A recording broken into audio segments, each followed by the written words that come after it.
Hello, my name is Jason and welcome back to I Have a Story.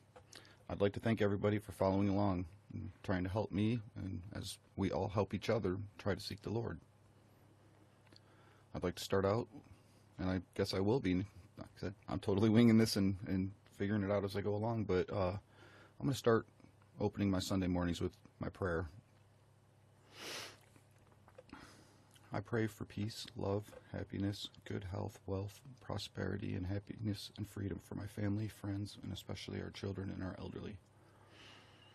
Lord, please look after all the children that are suffering right now, so many who are being used as manipulative tools by their peers and the ones that they look up to are supposed to care for them and take care of them, but instead are using them for their own means and their own manipulation, and don't have any care or concern what it does to the kids. Please, Lord, stay in the kids' hearts and don't let their minds twist in all this. Please help them grow up to be adults who follow their hearts and don't let their heads continue sour in their souls like I've seen it do to so many, and it's done to myself. Please keep them safe and look over them and stay in their hearts. Thank you and amen. Wow, this is the second time I've made this video because once again my audio stopped on me again in the middle of making my first time, and I cried the first time I did. I guess I'm going to cry the second time too.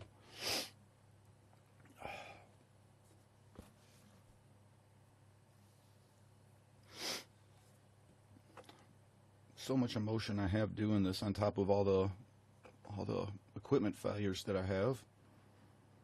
My first time I made this video, the audio was working. I turned it on, and then I noticed halfway through it that the audio turned itself off, and I hadn't even started playing Alistair Begg. I hadn't touched the computer. All I did was sit here and talk.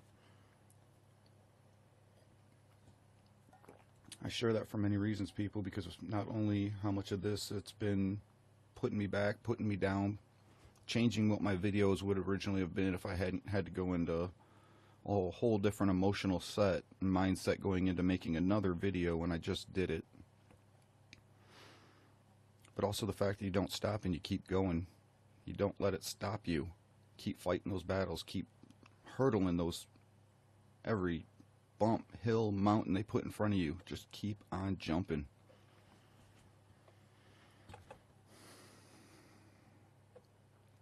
But I also want to share, it's something in the world that I grew up in that's made me scared and have anxiety over sharing my religious beliefs. Over 30 years ago, I made this prayer. I was a late teenager, and I'm actually proud of myself because here today at almost 50, I wouldn't change a word of it. I put the word happiness in it twice on purpose. Because no matter what your life is, as long as you're happy, I put the word wealth. Wealth does not mean money. This video here with Alistair Begg, and this is my program, my sermons that I listened to this morning. He says it. A huge part of it. A huge part of where I'm going to be talking about and have been talking about people's mentalities and what our change in the world views have done to us. People now no longer have self-worth in what we do. It's what I look like. Ideology again. And the more I listen to Alistair Begg, the more I seek religion, the more I listen to people preach the words, the more I'm seeing the correlations through it all. But I want you to also see that for me to sit here and face all these battles and not walk away, I might walk away for a minute, a day, even a week, but I come back and sit back down and face them. And it's one of the things I want to speak of with religion. There's so much. My head just goes in so many directions analyzing all of this. One, I've seen so many people who think I commit bad, I do wrong, and all I have to do is go and confess.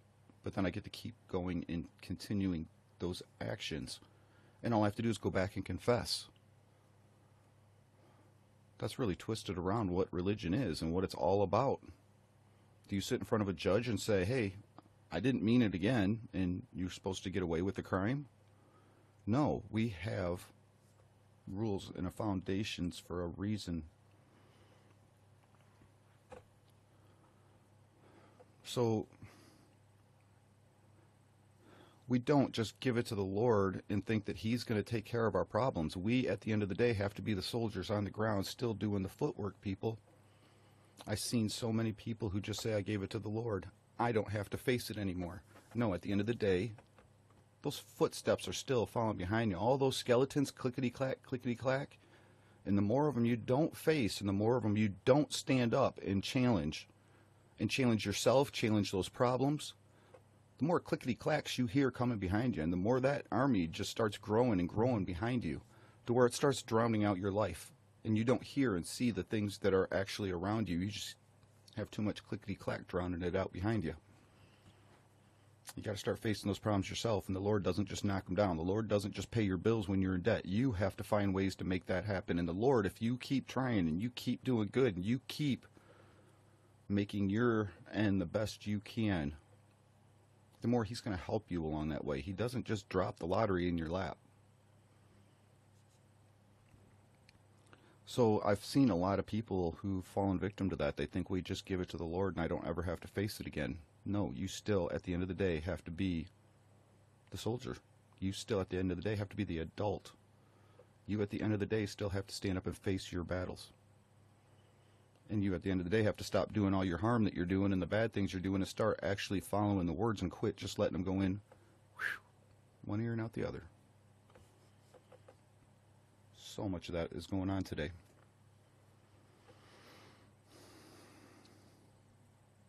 So it's amazing that with what society that I was raised in made me fear being able to share my heart, because men, we weren't supposed to.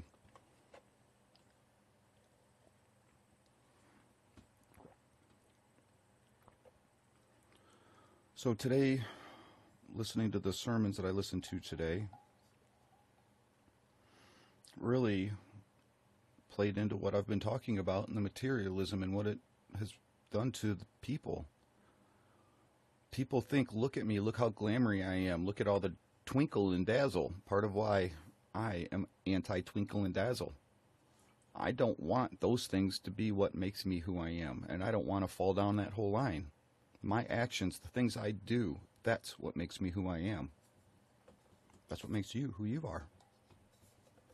And the more people razzle and dazzle, and the more they have to have more glamour, the more I just see somebody who needs more help. So I'm going to play the first sermon that I listened to, and Alistair Begg does have a lot of part 1, part 2s, where he covers half of a large topic today and the other half the following week. And these are 2 segments out of the 2 sermons I listened to this morning. Matter is evil. God is spirit. He is not matter. And for these people, you see, Jesus was not actually God. It was a perfect New Age thing. And what they were saying was, God is spirit, matter is evil. Therefore, we have to subdue matter. There are 2 ways you can do it. You can either shun it, which is what is being dealt with here, or you can overcome it by indulging it. But whatever way you do, you just disregard it completely. You can disregard it by staying away from it, or you can disregard it by doing anything you like with it. And John and Peter and Jude and other places address that kind of sensuality, which was an effulgence from Gnosticism. And Paul here is addressing the other side, which is the idea of do not handle, do not touch, stay away, don't touch this, don't get married, don't do these things. And if you do all of that... So part of listening to that sermon and what I take away from that is part of how people's minds have separated from the Lord and religion. Because the Lord of being spirit, and we have given up our mindsets of thinking spiritually and turned them into materials. There are so many things that have done this, and this is just one aspect of it. Again, educate yourself in many areas and start putting all of it together. This is just one of the areas that I educate myself in. People have really become entirely materialistic. Isn't that why you want to be a millionaire? Is because you want more stuff? I don't want to be a millionaire because I want more things. Don't get me wrong. There are things I want, and there are things that I would definitely have that I don't have now. But I can tell you right now, I'd like to have a boat. I would not go and spend $40,000, $50, $60, $1 million on a boat if I became a millionaire tomorrow. I'd be modest, and honestly, I could go and spend $1,500 to $2,000 and have just about anything I want. And I would still do it exactly the way I do things today. And it's the way I've had things throughout my life. I don't just go run out and buy them. I take and find stuff that needs work. And part of the reason I like things that need work is because when I fix them, I know what they are mechanically. I already want it. It forces me to go through it and know what I have. 2, I like to customize things and make them mine. I don't want mine to be what everybody else has. So when I find something that I'm going to keep, I'm ripping it apart. I don't care how pretty it is when I buy it. It's got ripped seats, great, because I'm making them mine. That's the way I do it. So while there are definitely things I want in life, I would not go just, sky doesn't become the limit on stuff if I were to become a millionaire. I'd be helping people. I'd be doing so much to put a roof on the house just about, 4 or 5 miles from here. There's a house that the roof's been caving in on for as long as I've lived here, over 4 years. And they can't afford to do it. They're elderly, they're handicapped, and they're struggling. I've tried getting people in the community here to get together, and people keep telling me, Jason, you got too many other problems to worry about theirs. But that's the way I work.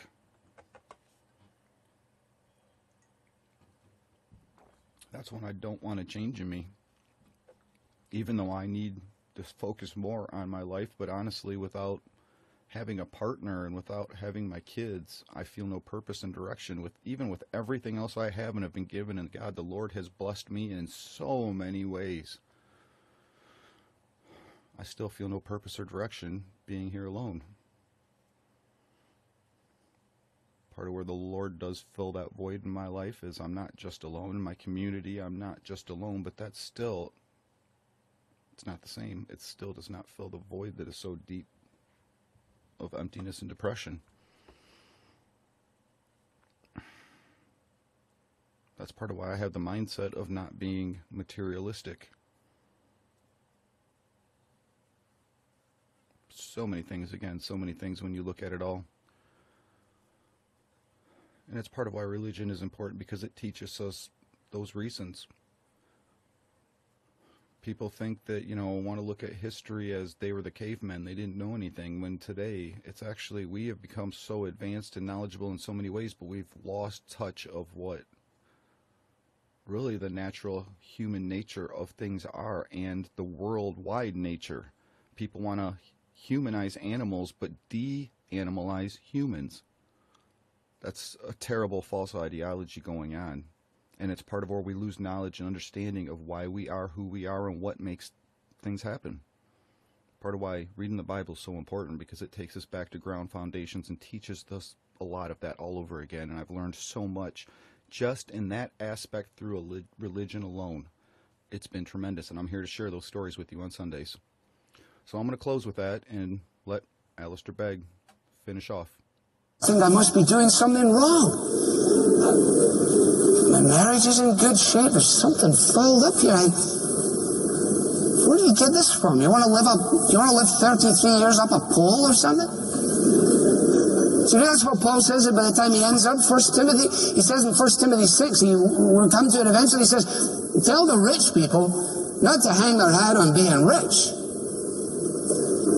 He said, but remember this, God has given us everything richly to enjoy.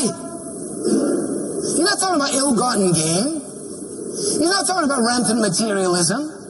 He's not talking about a preoccupation with ourselves that makes us think we're smart because of what we've achieved, because after all that we are and all we have is a gift from God in any case. But what he's saying is that God provides these things for us, and that Christians of all people ought to be able to show the world the beauty and the wonder and the enjoyment of living life.